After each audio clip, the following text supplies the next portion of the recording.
This here is a Roland JX-3P, which has no output at the moment. At the time it died, it spent a couple of months gradually getting hummier and hummier before the output became nothing but hum and then finally fell silent. All that time the synthesis circuitry, you could hear it through the hum, it was still working.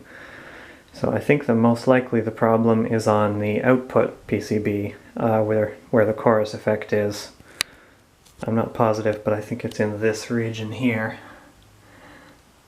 I'm going to have to take that off in order to see.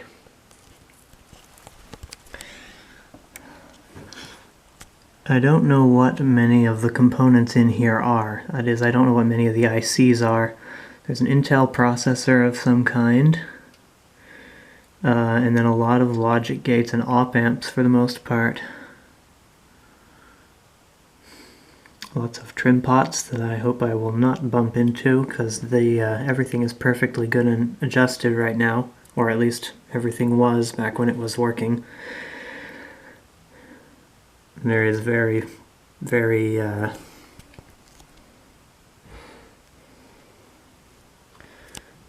many of these things come in 6s. It's quite obvious which parts are part of the synthesis engine.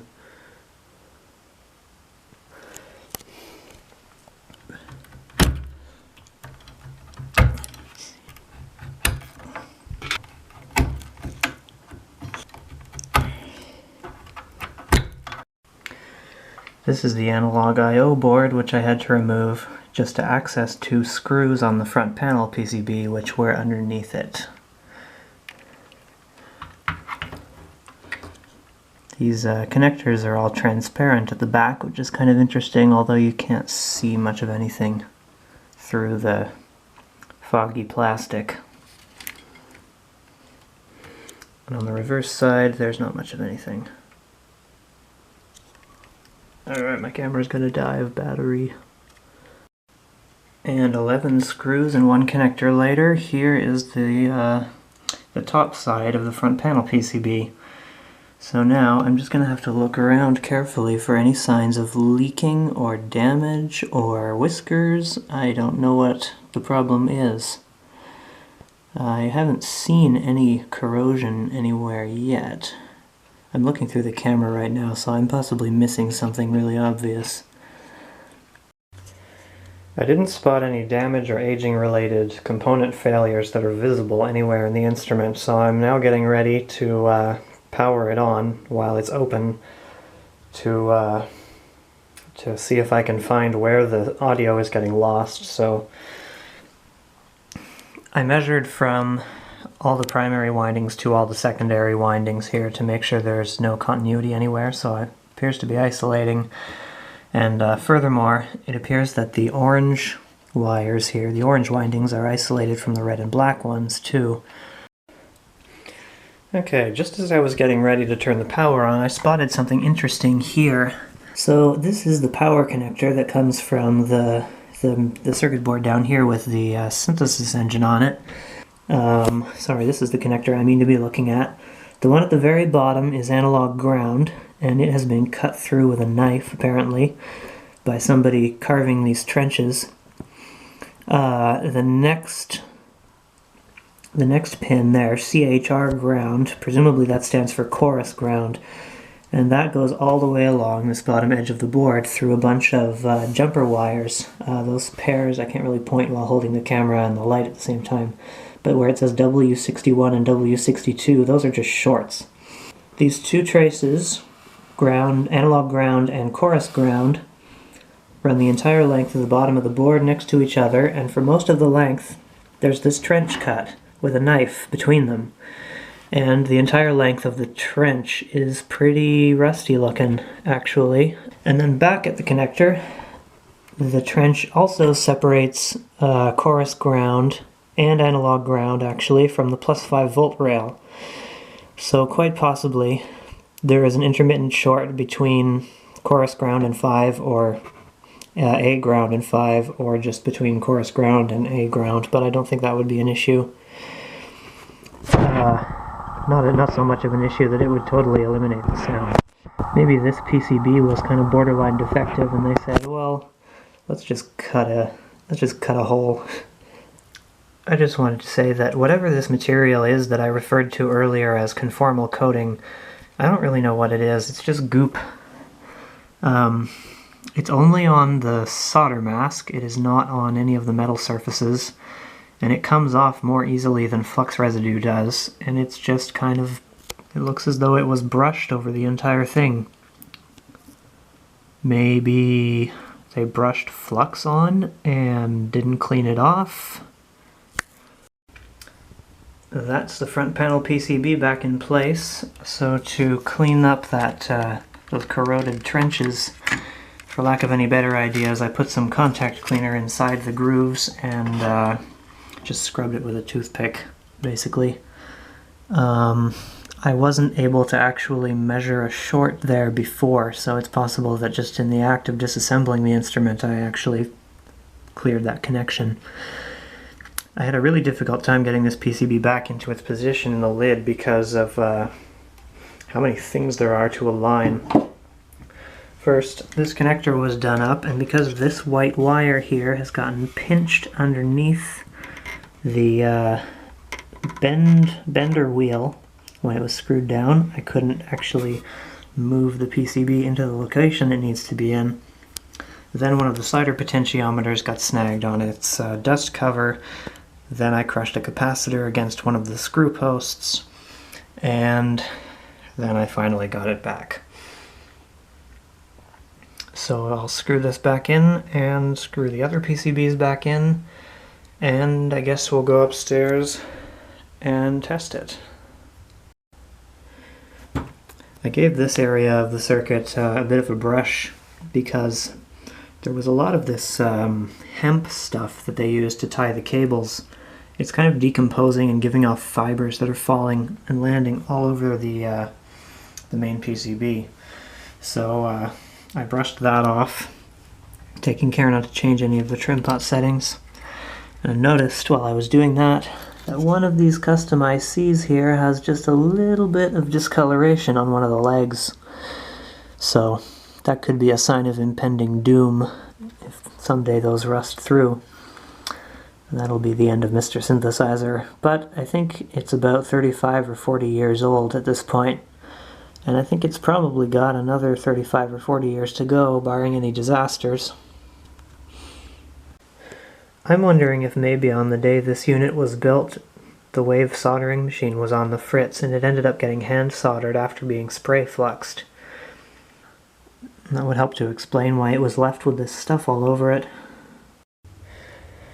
Okay, well, I plugged it in and powered it on, and the plus 15 and minus 15 volt rails didn't come up. In my fascination with all the digital and audio circuits, I never actually looked at the power supply. And two of the fuses, which I've never removed, were blown. Only the 5 volt fuse is still there. I had a look at the power supply, like the bottom side, and partially reverse engineered it. It's a straightforward linear regulator based power supply with 2 bridge rectifiers here. The one on the left, if will the camera please focus. These 2 little black cylinders are bridge rectifiers. This one over here is powered by the 2 red wires and provides the plus minus 15 volts. Correct? No. This one provides the plus minus 15 volts. And this one is powered by the orange wires and provides the plus 5 volts, which is still working. And for the linear regulator, rather than being like a 3-pin the 5 volt rail is regulated by this 5 volt regulator here. The plus minus 15, however, is regulated by the combination of these two transistors and this IC, which regulates the voltage. Now, most of the capacitors in this thing look fairly new, and they've got what possibly is a date code. I doubt it's visible on screen, but it says 3B92 Perhaps that's a 1992 date code, I'm not sure. But the capacitors on the power supply are not so new looking, and they've got a code on them that says 3N25, which perhaps means 1983, November 25. This thing was introduced in 1983. I haven't actually found a date clearly printed anywhere, but according to VintageSynth.com, it was made in 1983. The legs of, I'm going to have to take a still picture here, but the legs of that bridge rectifier for the 15 volts and minus 15 volts, look at the blackened legs of it. That's pretty spectacular. Yeah, the legs of this bridge diode are definitely blackened. They do look very similar to the color of a soldering iron tip that's been left on all weekend. But then maybe it also just looks like the color of copper that's been at room temperature for 37 years. Actually, I don't think 37 is the right number, but anyway. Well, regardless of whether or not this bridge experienced a severe temperature episode, two of the diodes have failed short. The one from positive to right, and the one from left to negative. So that explains the blowing of both fuses. It reasonably explains the sound I heard when it died while I was playing it, I guess. And I need a new diode bridge. I'm not sure whether I should replace the capacitors or not. If they're okay, it might be best to just leave the original ones in it. Okay, I think this is now day 4 of this project. I've already checked each of the 4 PCBs for shorts using a resistance meter between all the power rails and ground. Now I'm going to try the same test again, but with a 5 volt wall wart that has an overcurrent shutoff. Because that way I will be able to see if the circuit has any, shorts that actually don't appear until you get to a diode drop or 2 diode drops or something. And the wall wart is 5 volts 1 amp compared to this power supply, which is 15 volts 2 amps. So I'm hoping that the wall wart won't be capable of damaging anything that hasn't already been damaged by the more powerful power supply at the time it blew its fuses. I don't find anything wrong with the power supply except that a diode bridge and 2 fuses were blown. I've drawn the basic schematic here of the JX-3P's power supply, and just to recap, the symptoms before I opened the JX-3P up were, one day the output started humming. I could hear the hum coming through the chorus effect sometimes. Sometimes turning the chorus effect off would make the humming go away, and then the synth sounded normal. And then finally it just died altogether and stopped outputting any sound, although the front panel lights would still come on. So I have checked every PCB for shorts, both using a resistive meter on between the power rails and ground, and I then tried at 5 volts and didn't find any shorts either. But nevertheless, the power supply has 2 blown fuses and a blown bridge rectifier. So here's the schematic. It's a 2-pin plug with no ground, just hot and neutral.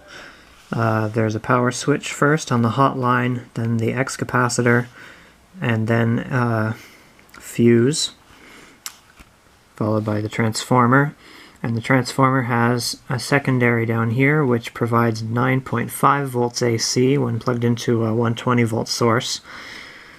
There's a bridge rectifier, a really big capacitor, and then a 5 volt passive linear regulator. And that plus 5 volts goes out to all 4 of the PCBs that contribute to the synthesizer's functions. The other secondary is center tapped, and it's 35 volts AC between the top and bottom. So what's that divided by 2? 17.5 volts AC per half. There's a full bridge rectifier. Then there's capacitors for positive and negative.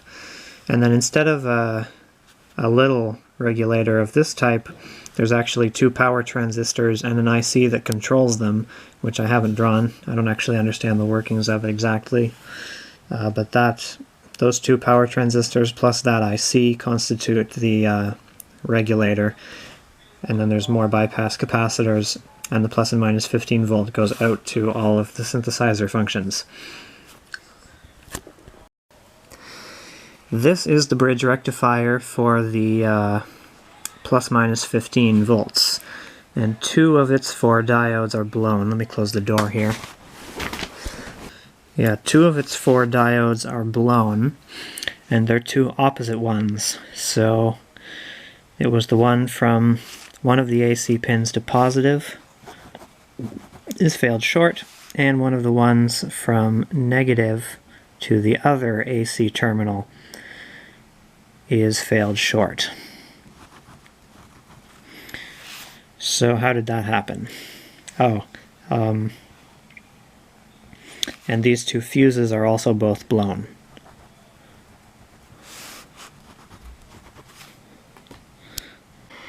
I didn't find any other problems anywhere in the synthesizer, so all I can think of that could explain this failure is the fact that there really isn't any kind of inrush current limiting, except for just the parasitics of the transformer and the capacitors and the bridge rectifier. That's not a very satisfying explanation, but I just can't think of any other thing except that over decades and thousands of power cycles, the repeated inrush current must have worn down the components and led to this failure. I'm not sure why I got a symmetrical pair of the diodes blown instead of just one, because it only would have taken... You would expect that after one of them went, the other one for the same DC output would blow. So the only thing I can think of to explain the failure of these two diodes is the fact that nothing in this circuit really protects it from inrush current. There's no thermistor or anything. There's just the parasitic resistances of these traces and the transformer and I guess the ESR of these capacitors. Now the diode bridge has a rating of 50 amps for 8.3 microseconds. That's the rating for what it can take during inrush current, basically.